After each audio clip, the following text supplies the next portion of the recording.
नमस्कार मित्रांनो. तो आमचं बाळ आता या 20 तारखेला 8 महिन्याचं होईल.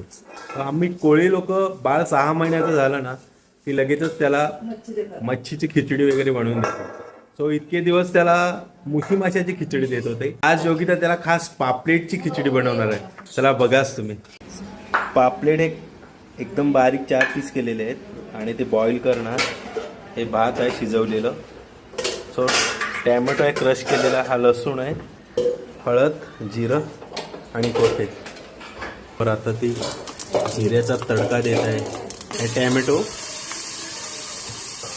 आणि लसूण, चिमूटभर हळद टाकून एकदम व्यवस्थित शिजून घ्यायचं.